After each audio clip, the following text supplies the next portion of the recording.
Okay, I don't speak well in front of people, so bear with me. But my word is patience. And I have two definitions for patience that I think fit my mother very well. The first one is the Merriam-Webster version, which is the ability to accept obstacles or delays in a calm and self-possessed way. But biblically, patience is identified as being hopeful and enduring and having faith in times of trials that God will fulfill his promises. My mom has always been a very patient person. She's put up with me for 31 years, so of course she's been a very patient person. From things as simple as teaching me to tie my shoe to waiting 15 minutes in the toy aisle for the second time because I'm a very indecisive child and couldn't figure out which doll I wanted.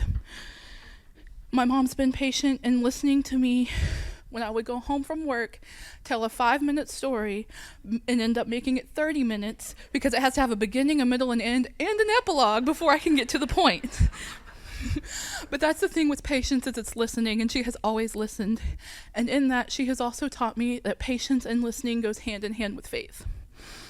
She's taught me about being patient through every trial, through every heartbreak, through every financial struggle I've had. When I dealt with depression, when I would pray and have those why me God moments that I never understood, my mom would always tell me, you have to pray and you have to wait and listen for that still small voice. My mom's been through so many trials, and you would never know it by looking at her because she has always been patient and endured. She reminds me even now as I sit through a season of waiting how much patience and endurance goes hand in hand with faith. In 1 Corinthians 13:4, the first line is love is patient. And if I could say anything, it would be that my mom has shown me patience by loving me. She has loved me when I couldn't love myself. She has stood in prayer for me. And she doesn't know that I know that she prays for me, but I know because I feel it. She has stood in for prayer for me when I couldn't find the words to pray. I have watched my mom love people that have hurt her and be patient with people. Be patient with me because I'm a very headstrong, opinionated person. So she definitely has patience, and teaching me that faith and patience go hand in hand. She is genuinely one of the strongest women that I know, and I love her very much. I also know this is not 5 minutes, but all right.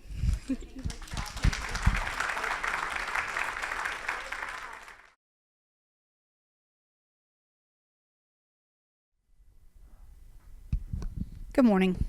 How are you? My word is perseverance. You can't have perseverance without patience. I had to look up what perseverance meant. Not that I don't know. I know what the definition is. It means to persist through. But to persist through what? What do we persist through as mothers? Well, it would be a whole sermon, Pastor, if I had to stand here and do that one. So I started thinking about, because I'm a mom of 8, I am a grandmother of 24. I never really had a mother figure in my life. I was in orphanages and foster homes my whole life. I was adopted once and then put back in foster care. That being my story, I had to decide what a mother was to me. Okay? I'm responsible for all of these children. You know, how do you become a mother when you've never had one? How do you persevere through the trials of life when you've never been taught by a mother or a father to persevere anything? So you kind of pick it up along the way, all right, through trial and error. I can say I've had lots of trials and error with 8 kids, okay, and then they're plus ones. Your kids never really grow up. They always come back home for advice. They always come home with their troubles, with their fears, with their anxieties, with their own children, okay? I looked at all the moms in the Bible. The biggest mother that stands out to me in the Bible is Mary. How do you persevere knowing that the child you bear will one day die for people he doesn't even know? How do you do that? I don't know that I could do that. As a mom, would I lay down my life for my children? Yes, I would, in a heartbeat. But perseverance, to me, as a mother, and becoming a mother and learning how to be a mother, is persisting through everything your kids throw at you. The sleepless nights, the lies, the tears, the fear of the monster under the bed, the fear of society, the fear and anxiety. You know, if your child has any kind of special need, I have 2 autistic grandchildren and I have a daughter who's profoundly deaf. And the perseverance that one child, Trinity, and you all know her, has shown me as a human being has made me stronger, has made me just so in love with being a mother. So in love with being a mother. She has persisted through things and trials and tribulations that most kids get upset if their pencil lead breaks. This child has persevered through every struggle life has thrown at her. And I am insanely proud to be a mother of faith. And being a mom is to me a absolutely tireless event. You don't get to sit down. You don't get to have a sick day. You don't get to have 5 minutes to yourself. The one about the bathroom, oh my gosh. I can't even take a bath without one of my kids going, "Hey, Mom, shut the shower curtain, I'm coming in," you know? So it's being there even in times when you don't want to be there. You have to be there, you know? And being a mom, I've also learned to be a surrogate mom of many, you know, my kids' friends that came over. You're mothering those children and showing them what it's like in your home to be a mother, okay? And to persevere. You can never give up. That's the biggest thing out of being a mom, no matter what your child throws at you. And I've been through the gamut. I mean, with 8 kids, if it's not, are they going to do it? It's which one's going to do it, you know? And you know, finding out which one did do it. And then you got those that'll just tell you, yeah, I did it, you know? And how do you deal with that?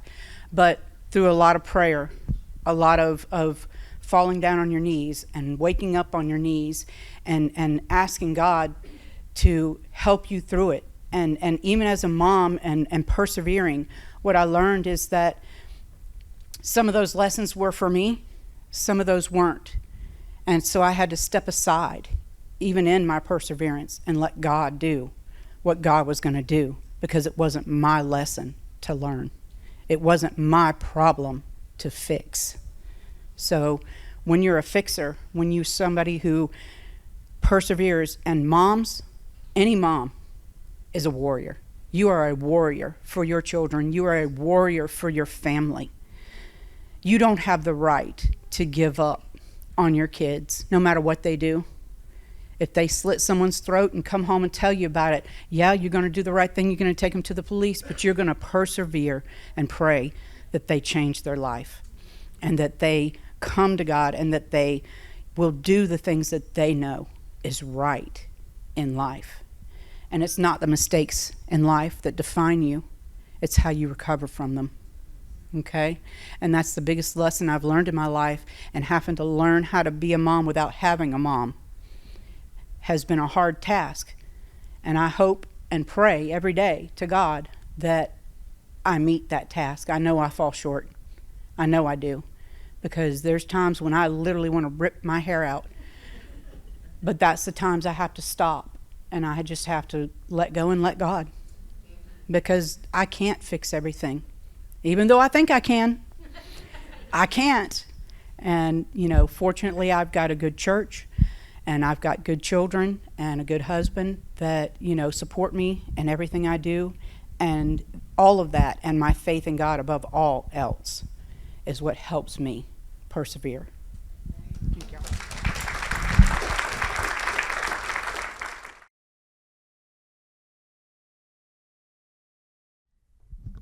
Good morning. Happy Mother's Day to everyone. My word today is prayer. I'm Tanasha Stone, and my mom is the lovely Erica Horry over there. And my brothers are Zico and Rashid. And I was volunteered to come up here to speak today. And I told my brother Zico, I was like, okay, I'll do it. But I'm going to be airing out some dirty laundry because my word is prayer. And they've taught my mom to be a prayer warrior. So prayer has always been a staple in our lives, and my mom is the biggest prayer warrior that I know. Like most of you, your moms are your first teachers, and so she's the one that's taught us to pray and to learn the word and go to church. And I told my brother I didn't want to cook because I cry. But while my dad went and worked to provide for us, my mom stayed home and made sure that we were clean, fed, and thriving in school. She didn't have a job outside the house, but she is the hardest working person I know. 24 hours a day, 7 days a week, all of my life. She's been our teacher, our doctor, our motivator, most importantly, she's our intercessor. We wouldn't be where we are today without both of my parents, but since today's Mother's Day, we focus on Mom. But their faith and their prayers are what has covered us through all of our trials and tribulations and happy times, you name it. It wouldn't be possible without them and their prayers. Matthew, I got the eye problem that Mike does. Matthew 18:20 says, where two or more are gathered in prayer, there I am with them. And I think, having a mom and a dad that are devoted to Christ and the church just built that hedge up. Pastor preached about having a hedge around you, and I feel the hedge. There's been times in my life where things have happened and you're just down and discouraged and you're like, how do I make it? And there's that hedge that protects you. And I know that my mom have built a strong prayer hedge around us and our families today. Like I said, my mom is our intercessor. Every morning she wakes up and she covers us in her prayers, and every night we go to sleep covered in her prayers. James 5:16 says, the prayer of a righteous person is powerful and effective, and I add on to that to never underestimate the prayer of a faithful mother. When my mom makes her requests to the Lord known, we know it's go time. She will pray, and she has this special relationship with God where she'll just know stuff. Zico has been the most scared of that because he's been called out the most. So he'll call and he'll say, uh-oh, Mama heard that voice. Growing up, when we're young, we think we know everything and we have everything figured out and, nobody knows better. But now in my tender age, looking back, I know that Mom knows best. One example, a few years ago, a long time ago, I moved back to New Jersey on my own, and my mom was not happy about that. I talked to her every day, and she told me that she was praying to come back home, and I was like, oh, okay, sure. But even though you might not see God moving at that exact moment, when you're praying, he's still working in that stillness. And it got to the point where I would visit a church, and every Sunday I went to this church, I would sit there, and it felt like the pastor was talking directly to me. And I would sit there and bawl my eyes out. And she doesn't know this, but God was moving. And one day I decided that it was time to come home. I wasn't forced to do it. There was a peace that came over me in that decision. And my mom never gave up on her prayer for me and Zico, because he moved out to come home. And I will say it is the best decision that I've ever made, because God had plans for me that I didn't even think would come to pass. But it's because of her prayers that I returned home. Philippians 4:6 says, do not worry about anything, but in prayer and petition, with thanksgiving, make your requests known to the Lord. And I want to encourage all of you, especially your moms, you moms out there, don't give up on your prayers. You might not see movement now, but God never gives up on you, so don't give up on him. My mom is my prayer partner. Whenever I get somebody who will say, hey, can you pray for me? I immediately call her and I tell her what the prayer request is. God hears all of our prayers, but praying with my mom makes me feel more confident. I have her in my corner and we're praying together. And so it's important to have her as my prayer partner. I would confidently say that my mom and dad are the biggest influence in my life, and I'm comfortable to say that that goes for my brothers as well. I am so glad and blessed to have a mom that loves the Lord and trusts him to take care of us. By her example, we've in turn learned to trust and love the Lord. We know how to pray in good times and bad times, in happy times and desperate times, because of their influence and their teachings. We've come from humble beginnings, but the prayers of my mom and dad have made us rich in life because of our relationship with Christ and the lessons in prayer that we've learned along the way and that we can now pass on to our children. I would say the greatest inheritance and the legacy that we have is to teach Christ to our generations ahead. And, no amount of money in the world could compete with that. I love you, Mommy. Thank you for everything that you've taught me and for your prayers. You're the best example of a mom in my eyes, and I hope that if I'm even half of that to Ellie, I am a successful mom. And taking out of Jen Vega's playbook, I found a poem that I want to share. And the author is unknown. But it says, "Some have kings in their lineage, some to whom honor was paid. Not blessed of my ancestors, but I have a mother who prays. I have a mother who prays for me and pleads with the Lord every day for me. Oh, what a difference it makes for me to have a mother who prays for me. My mother's prayers cannot save me, only mine can avail. But mother introduced me to someone who can never fail. Oh yes, I have a mother who prays for me and pleads with the Lord every day for me. Oh, what a difference it makes for me. I have a mother who prays for me." Thank you.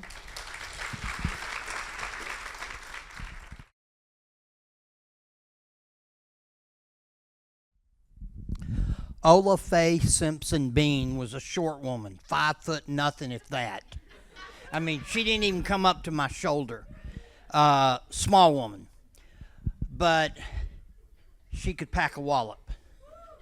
When you think about protection, there's a lot of things that my mother did. I grew up in a very strict fundamentalist Baptist. If you know anything about fundamentalist Baptists, they're very strict. And we went to church, Sunday school, youth group, children's church. The church I went to had a Sunday school on Sunday night. I forget what they called it. But Sunday night, Wednesday night, anytime the church doors were open, we were there. My mother and father had us, we read the Bible through for years as a family. And because my father worked at night, my mother would record each of us reading our portion, and then my father would have already read his portion. We would listen to his, and then the next day he would listen to ours. And we did that until I was well into high school for probably 10, 15 years. My mother provided protection for me in really 3 ways. One was home and hearth. I grew up in a family that practiced corporal punishment. And my mother was famous. We had one of those bushes out front that made great switches. And I cannot tell you how many times I had to go out there and get one. And those things hurt. I mean, I don't care if you had a pair of blue jeans on. She had a way of just, it was, and I grew up in a Christian school, and a Christian school that my mom also worked at. And so when I got in trouble, which was numerous times, I went to a Christian school that practiced corporal punishment. And I got paddled numerous times. And, of course, as soon as I got home, I got it again. No ifs, ands, buts about it. And if there was any question with the teacher, it was her word or his word against mine. I mean, they didn't work any excuses. So I grew up in a home that practiced staying as close to God as they could. Spiritually, my mother and father prayed for us, and I can tell you with absolute certainty, and I know other people can claim this, but if it wasn't for the prayers of my mother, I wouldn't be here. The school that I went to had its 50th anniversary 2 years ago, and of course I attended, and there was a man who I grew up in the church with. He was a year younger than me. We were in the same youth group for decades and went to school together, the whole thing, and he came up to me and told me his mother and my mother were like prayer partners.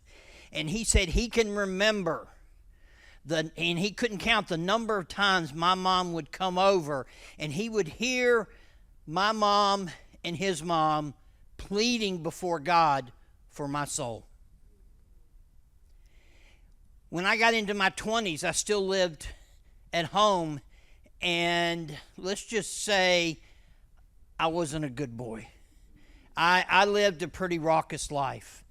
And I've used this example before, and I've had my wife tell me, honey, you shouldn't really say things like that. And I'm like, no, because I'm proud of where God has brought me from. And there were many times I'd be out on the roads, and let's just say I was in no condition to be driving.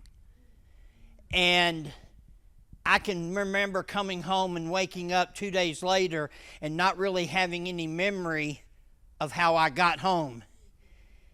And I know with absolute certainty that I am here standing before you today because my mother prayed for me. And my mother died of Alzheimer's the last 2 years that she was alive. She didn't know who I was, and that was hard. Alzheimer's is an evil disease, but she did get a chance when we were in North Dakota to come and see me preach, and it was a good experience. And she was in her late 70s and could barely walk, but she flew by herself. So my mother protected me spiritually in the home. My mother and father insisted on tithing even if the bills couldn't be paid. I can remember many discussions as a kid. How are we going to pay this? Well, we got to tithe. My parents were big in missions, and they would actually, our church had a number of missionaries, and I can remember my parents taking on particular missionaries that they would support financially. And so I grew up in that kind of environment. And Proverbs 22:6 says, train up a child in the way they should go, and when they're old, they'll not depart from it. I am an example of that. Three things that protection, I think, in terms of my mother, exemplifies. The Word of God. I can remember my mama when she was in North Dakota telling me, and her Bible, my sister has her Bible, but it was so full of notes and markings and which preacher preached on which day and over what scripture that sometimes you could barely read it because there was so much writing in it. But I remember she sitting down and telling me that her favorite chapter in the Bible was Romans 8. And she would talk about that. And so the Word of God, prayer, and being in the house of God. Those are the three things. And to me, you can't get any better protection than that. Mom, you did good.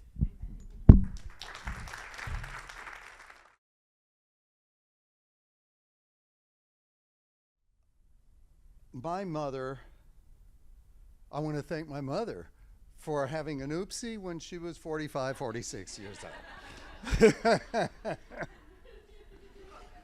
old. My mother's purpose was to spoil me rotten and to upset all my brothers. Dad had another purpose. My mother, she was born in Panama City, Panama, and her father was an engineer. He grew up in Cartagena, Colombia, and he was an engineer. He moved to Panama to help build the canal. He worked on the ships and the steamships and that sort of thing. And but he was strong into education, and therefore all three of his kids ended up with college educations. And my mother went to the University of Panama, and I know I don't sound Panamanian at all, but my mother went to the University of Panama, was a valedictorian, and she got a scholarship with the Rockefeller Foundation and went to the United States, where she met my dad. And they fell in love, got married. My dad had to go to World War II, and she went back to Panama. He came down and raised a family. It took a while. She had many miscarriages. And finally, my two older brothers were born, and I came along 5 years later. Let's see here. She made it, her purpose was to make sure that we went to church every Sunday. We had daily devotions. We had,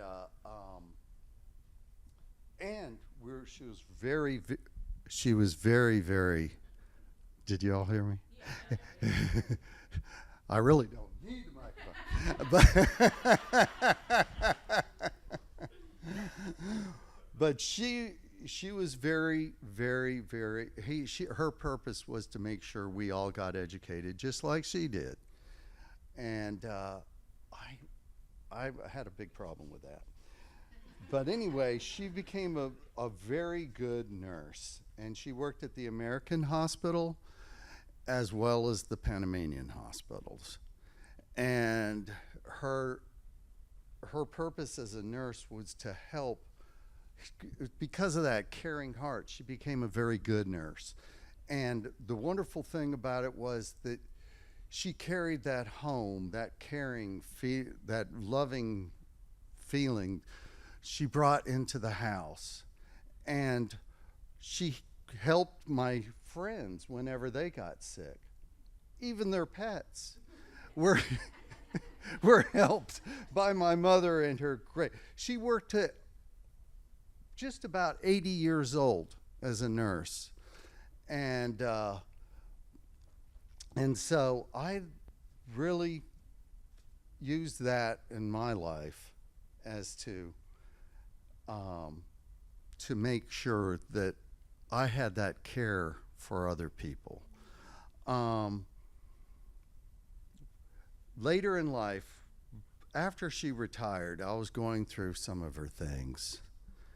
And I was astonished to find a picture of Mom as a very young girl. Well, not young. She was probably in her early 20s. That's young.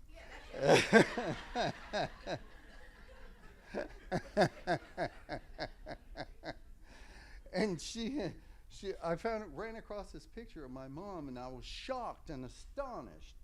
She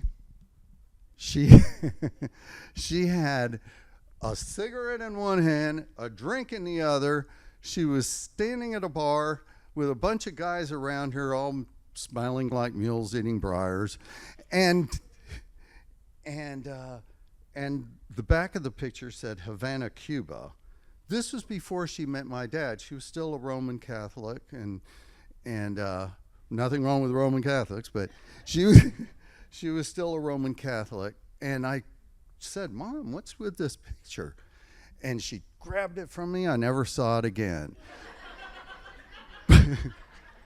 But the point I was trying to make is that it was astonishing because I never could see that in her life. The Lord had so radically changed her that her purpose, whatever it was back then, had totally changed. And that purpose that she now had to follow the Lord and to instill that into her kids became such a dynamic thing in our lives that even though I disappointed her many times, it stuck. And I think it's a big reason because of her purpose that I'm a Christian today. And I'd like to close with this. My notes are all messed up, and but it was pretty neat growing up with her because we lived totally an American community. My dad was American, and she was Panamanian, and her favorite holiday was Thanksgiving, which I don't know if y'all know, but it's not recognized throughout the world. It's an American holiday. And for her to think of Thanksgiving as her favorite holiday was great. She invited her Panamanian family to come over. We lived in Panama. We're in the Canal Zone, the one that Jimmy Carter gave away.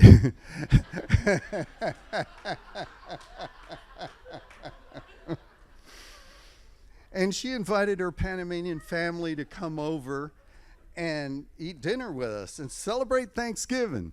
And at the end, they were leaving and they said, "Thank you for inviting us to El Dia de la Pavo," which means the day of the turkey. And she explained to them that, no, it's about Thanksgiving. It has nothing to do with turkeys. And the next year it was like, "Can we come to the El Dia de la Pavo?" She said no, and she never invited them again.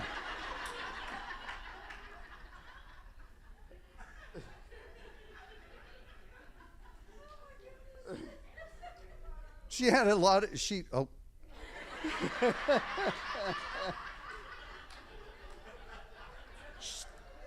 her purpose was strong.